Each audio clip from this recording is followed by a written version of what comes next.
They say the human mind can linger for half a minute after the head is severed. Half a minute where thought still sparks, where eyes still see, and the lips try to speak one last time. Imagine that. 30 seconds of knowing you've crossed the line between life and death. For Anne Boleyn, that might have been the most horrifying truth of all, but her story isn't just about that final moment. It's about how every breath that led to it was stripped away piece by piece, by the man who once swore he loved her. Anne Boleyn wasn't merely executed. She was erased, her story rewritten to serve a king who couldn't bear the shadow of the woman who changed his world. Before the sword, before the silence, there was a queen who dared to challenge a throne built by men, and for that she paid with everything. She entered the Tower of London not as a prisoner, but as a ghost of her former self.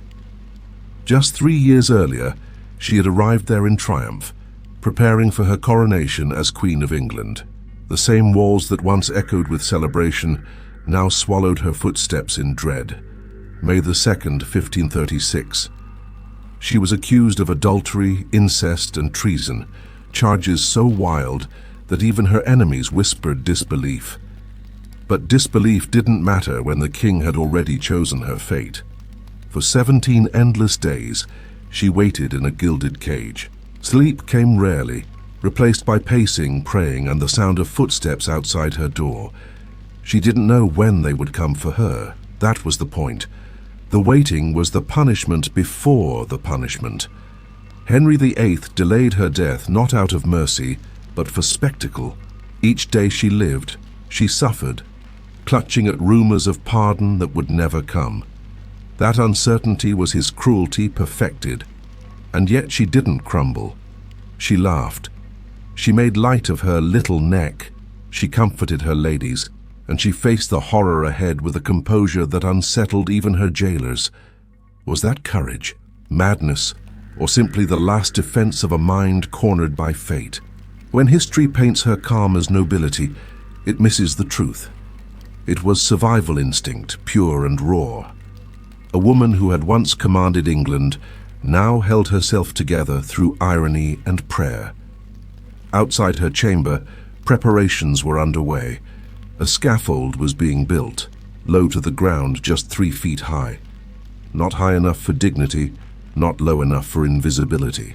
It placed her on level with the crowd so that no one would look up at their queen. They would look down. The message was clear.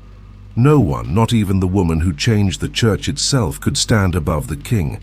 Executions were not private tragedies.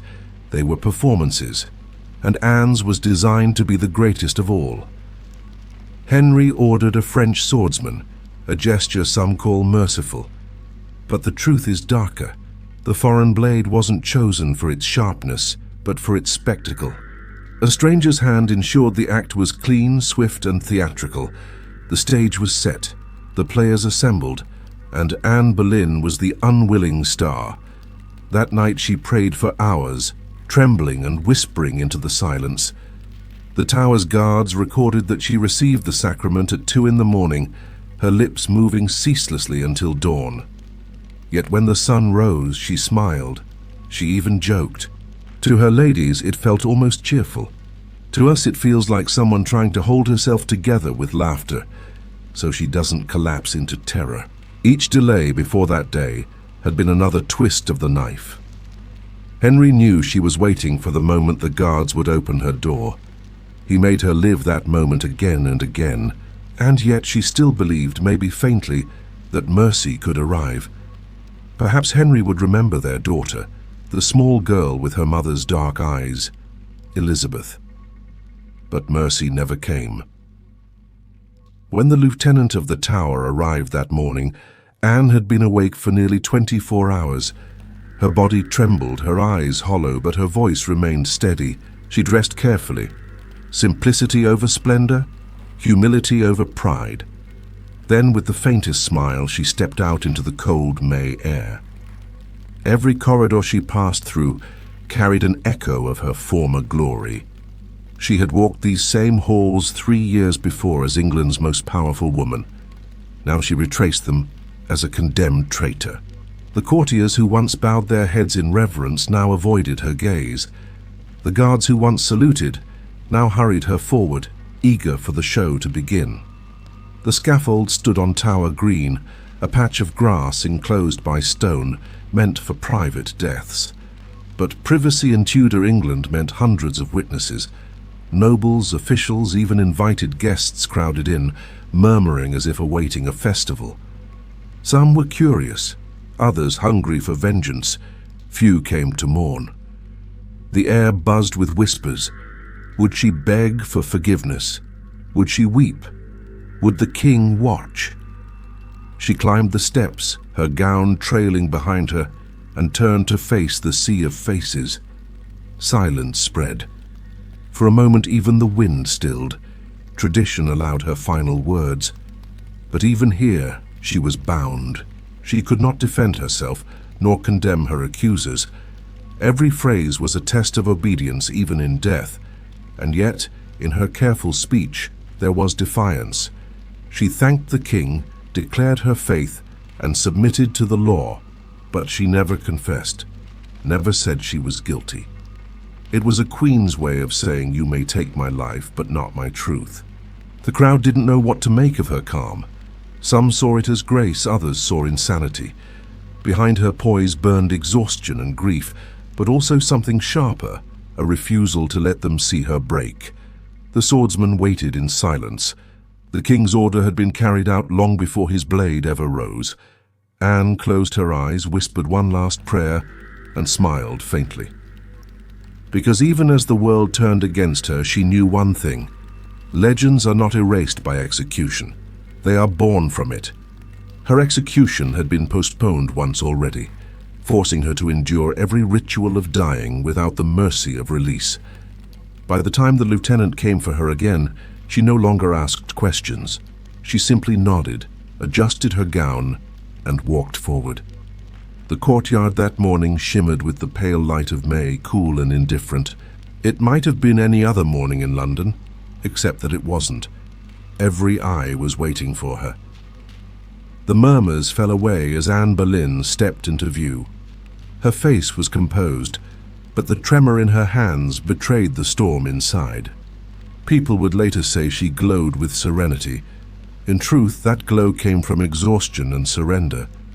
There's a moment when fear can no longer climb higher, when it burns itself out and leaves only stillness. That's where Anne lived, in those final minutes before the blade. She mounted the low wooden platform, 3 feet high, barely enough to rise above the heads of the crowd. The builders had done their work with precision. Enough space for a queen to kneel, for a swordsman to swing, for a body to fall. Nothing more, nothing less. The hush deepened. She glanced once at the tower that had caged her, then at the sky above it, as though trying to find something. God, peace, perhaps the memory of freedom. Tradition demanded a final speech. It was meant to be submissive, pious and grateful. Everyone expected her to recite words of loyalty, to flatter the very king who condemned her. And she did speak, but not as they imagined. She said she came to die according to the law, that she would not accuse anyone nor speak against the king. On the surface it sounded humble, obedient, even repentant, but listen closer and her silence thundered. She did not confess. She did not apologize. She acknowledged the law, but not the lies. That was her final act of rebellion, to die without bending. The crowd shifted uneasily. They wanted tears, maybe screams, anything that would make the queen small in their eyes. Instead, she knelt with composure, her voice soft but unwavering. Her ladies approached. They were weeping uncontrollably, but their queen smiled at them, whispered words of comfort no one could hear. Together they removed her headdress, unfastened the heavy jewels, and tucked her dark hair beneath a linen cap. Then came the blindfold, white as the clouds above, tied carefully over her eyes. The women held her hands until they were forced away. They backed down the steps, trembling, their sobs carrying through the silent air. The swordsman stepped forward. He was no brute with an axe. He was a craftsman, summoned from Calais, famed for precision. His blade, long and slender, gleamed like a ribbon of light. He had no block before him. Anne would not lay her head upon one. Instead, she knelt upright, her back straight, her fingers clasped in prayer. The murmurs returned, soft gasps, a nervous cough, the shuffling of boots. The air felt heavy, suspended. Even the birds above the tower seemed to quiet. The swordsman watched her carefully. Timing mattered. He called to his assistant, asking for the weapon, though the sword was already in his hand. It was a ruse, meant to turn her head. And when she looked slightly to the side, he struck. A single blow. The sound was not the clean slice of legend, but a sickening thud, steel meeting flesh. Then silence. Gasps rippled through the crowd. A few fainted. One woman screamed. Anne's head fell, rolling onto the scaffold, dark hair spilling across the wood. Blood surged forward, soaking the hem of her gown. The body trembled once, twice, then stilled. Some swore her lips still moved, as if finishing the prayer interrupted by the blade. Others insisted her eyes flickered open one last time, recognizing the world, even as it vanished. Perhaps it was only reflex, but in that moment, the line between life and death felt unbearably thin. The executioner lifted her head high by the hair. The gesture was ritual, proof that justice, if it could be called that, had been done. The crowd recoiled. Some turned away, others stared, transfixed. The woman who had once captivated a king now existed only as a warning. Her body slumped where it had fallen. The wood beneath her feet turned crimson. Her attendants rushed forward sobbing, desperate to preserve what little dignity remained. There was no coffin prepared, no royal burial waiting. They found an arrow chest, an ordinary wooden box, and laid both head and body inside. The Queen of England was buried like cargo. It was not just execution, it was erasure. The spectators began to drift away, murmuring. Some mocked. Others were pale, shaken. A few whispered prayers, quickly silenced by fear of being overheard. Even sympathy could be dangerous when the king's will was involved. Inside the tower, soldiers washed the scaffold. They scrubbed the blood away, but the stain would never leave the memory of those who saw it. For days afterward, servants spoke of hearing faint echoes, the soft thud of the sword, the sound of a woman whispering in prayer. And at Whitehall, Henry VIII waited. When the messenger arrived with news that the execution was complete, the king was already dressed in white. He was preparing to ride to Jane Seymour, the woman who would become his third wife. Anne's body was still warm when her place beside Henry had been filled. To him, her death was not a tragedy. It was a solution. To England, it was a spectacle. But to history, it became something else entirely, a moment that refused to fade. The court adapted quickly. Anne's name disappeared from conversation. Her portraits were taken down. Her insignia, the falcon crowned with jewels, replaced by Jane's phoenix rising in rebirth. The message was deliberate. Anne Boleyn had never truly been queen. Servants learned to avoid speaking her name. Even tears were dangerous. Grief could be labeled treason. Those who had once adored her now rehearsed indifference. And yet, something lingered. Whispers in corridors, stories traded in secret. The image of that morning, her calm voice, her laughter, the blade's descent, clung to England's memory like smoke. For all Henry's effort to erase her, he had achieved the opposite.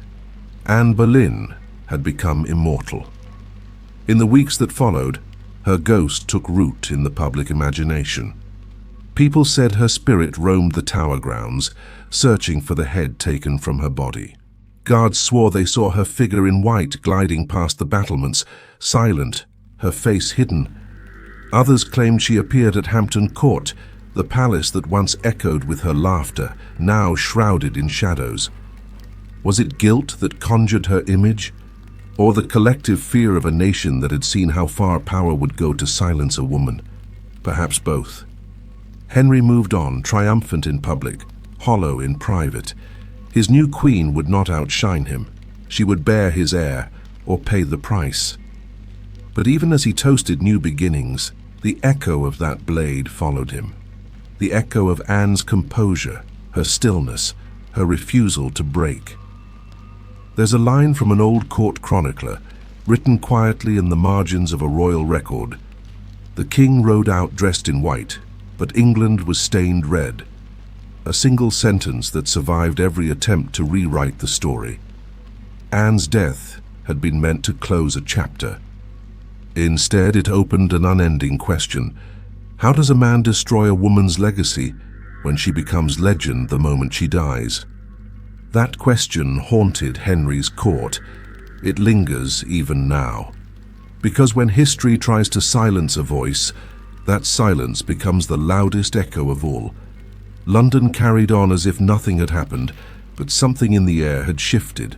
The laughter of the court, the ringing of bells, even the chatter of merchants in the streets, it all seemed slightly off, as if the city itself was holding its breath. The tower bells tolled for Anne, and the sound rolled across the Thames, soft but relentless, a reminder that power could kill but never cleanse. Inside the Tower Chapel, her ladies prepared what little burial they could. There was no coffin, no carved stone, no procession. The arrow chest that held her body was hurriedly lowered into the floor of St. Peter ad Vincula, the same chapel that would one day hold other Tudor victims. The wooden lid was nailed shut in silence. No priest spoke her name aloud. No prayers for the Queen were offered, only murmurs whispered into sleeves. Anne Boleyn, once the crowned ruler of England, was placed in an unmarked grave. No inscription, no monument, just the dull sound of earth closing over a woman who had once reshaped a kingdom. Her ladies lingered. They wept until their throats ached, then dried their tears because even grief was dangerous. To mourn her too openly was to invite suspicion. The tower's walls had ears, and sympathy could be mistaken for treason. So they pressed their palms against the stone floor where her body lay and whispered goodbyes through clenched teeth. Outside, the soldiers sealed the chapel. Within days, the execution platform was dismantled. The blood-soaked boards were scrubbed, burned or discarded. But no matter how much the king tried to erase her, the scent of finality clung to that patch of grass. Henry VIII didn't look back. By the time the ashes of the scaffold cooled, he was already celebrating. He rode through the countryside dressed in white, smiling, free. To the courtiers who watched, it was as if the king had shed a weight he'd carried for too long. They cheered, they bowed, they called it divine providence. And beside him rode Jane Seymour, the woman who replaced Anne's crown before the blood had even dried. To Henry, it was a clean beginning. To history, it was indecent haste. The court followed his lead, as they always did. The symbols of Anne's reign disappeared overnight. Her falcon emblem was replaced with Jane's phoenix, rising reborn from the ashes. Documents bearing Anne's signature were destroyed, her portraits taken down or painted over. The poets who had once praised her beauty now avoided her name altogether. The message was unmistakable. Anne Boleyn had not just died, she had never existed. But memory doesn't obey kings. It hides in corners, slips between whispers, survives in fragments, and so did she. Even as her name was banned from court, people in London couldn't stop talking. They told stories of a queen who walked to her death with laughter on her lips, of a ghostly figure wandering the Tower Green at night, of strange noises echoing from the chapel floor where she lay. Some said they saw her near midnight, her head held in her hands, drifting through the mist. Others swore they heard her prayer unfinished, the last words that the sword had silenced. The more Henry tried to bury her, the more alive her legend became. Foreign ambassadors wrote reports describing the execution in morbid detail. In France, pamphlets called her the English tragedy. In Rome, whispers suggested her death was a curse upon Henry's line. And in the years to come, That curse seemed to unfold exactly as the stories predicted. Henry's sons would die young. His daughters would battle for the throne. The Tudor dynasty, born from Anne's rise and fall, would consume itself in the same fire that had burned her. But in the quiet spaces of the kingdom, among servants, scribes, and scholars, a different story grew. Her story not of a witch or a temptress, but of a woman who changed the course of faith and empire, and who refused to vanish even when history itself turned against her. Her daughter, Elizabeth, would inherit not just a crown, but the strength of that defiance. The child, declared illegitimate, became one of the greatest monarchs England would ever know. And perhaps in some distant way, that was Anne's revenge. Still, the ghost remained. Every few decades, witnesses came forward claiming to have seen her. In the Tower, she was said to appear before new prisoners were condemned, as if to warn them of what awaited. At Hampton Court, servants reported seeing her glide through the long gallery, her figure pale, her steps soundless. The legend said she was searching for justice, for peace, for the head taken from her body. But maybe it wasn't her ghost that haunted England. Maybe it was the memory of what her death had revealed, that beneath the splendor of the crown lay something darker. Fear, pride, and the desperate need to control a woman who had dared to wield power as fiercely as any man. Henry's courtiers learned quickly from her fall. Women at court became quieter, softer, more cautious. The laughter that once rang freely in the palace grew restrained. Every smile carried calculation. Every word was weighed before being spoken. Anne's execution had not just killed a queen, it had rewritten the rules of survival. Years passed and Henry aged. His health declined, his temper grew monstrous. He outlived wives and friends alike, surrounded by flatterers and ghosts. And in his final years, those ghosts seemed to press closer.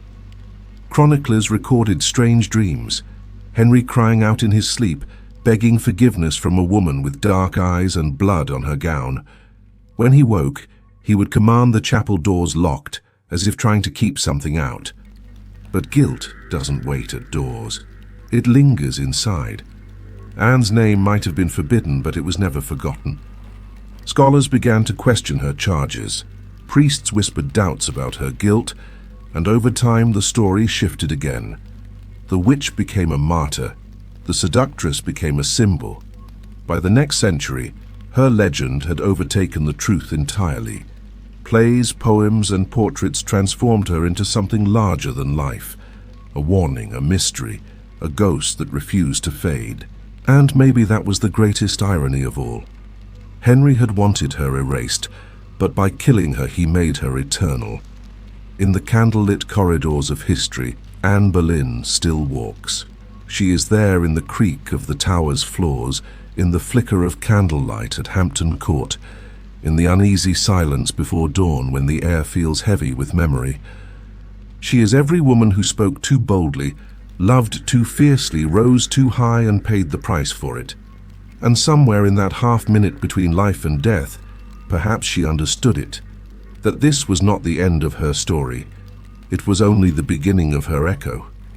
Centuries passed, but the echo of that May morning never truly faded. Time washed over the tower's stones, yet the air still carried the weight of her name. Visitors said they could feel it, something unspoken, watching, listening. Guides would whisper to guests that sometimes, if you stand near the chapel just before sunrise, you can hear a faint murmur, like a woman whispering her last prayer. The chroniclers of later ages tried to make sense of her. Some painted Anne as the villain who lured a king into sin. Others saw her as a victim of ambition, a pawn in a game of power she could never win. But neither portrait captured her completely. She was both flame and shadow, brilliant enough to change a kingdom, dangerous enough to burn it down. The story of Anne Boleyn became something larger than history.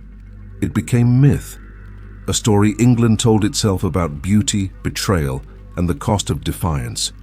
Children learned her name before they knew her truth. Painters imagined her eyes as calm and knowing.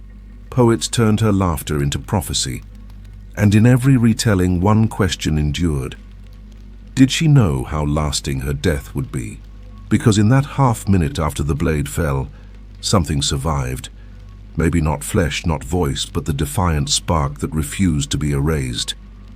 That spark carried through the centuries, flickering in ink, in rumor, in memory. Even when her grave was lost beneath the chapel floor, people came to lay flowers, to whisper apologies into the cracks of stone. Some said they felt warmth rise from the ground. Others said they felt nothing but cold air. But all of them felt something. That's the strange thing about Anne Boleyn. She never let the world stop feeling her. For Henry, her death had been a solution. For England, it became a curse. His rule grew heavier after her, his paranoia deeper. Each marriage that followed seemed a pale imitation of the fire he'd destroyed. The man who had once torn his country from Rome to marry Anne could never escape her ghost. His last wife, Catherine Parr, would later write that the king often stared at the fire and muttered to himself about the woman who would not bend. No one dared ask which woman he meant. They already knew.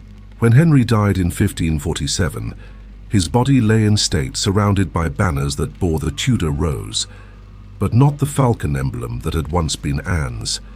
The chroniclers wrote that the room smelled faintly of smoke and iron. Some claimed a black dog appeared near his coffin and vanished before dawn. Others said it was only imagination.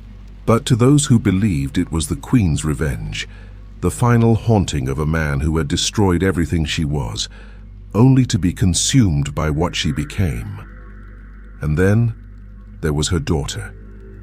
Elizabeth grew up under a shadow. Her mother's name was spoken rarely and always with caution. The court remembered the scandal, the trial, the death. They said the girl would bring the same ruin as her mother. But when she rose to power, she did what Anne had never been allowed to do. She ruled without bowing.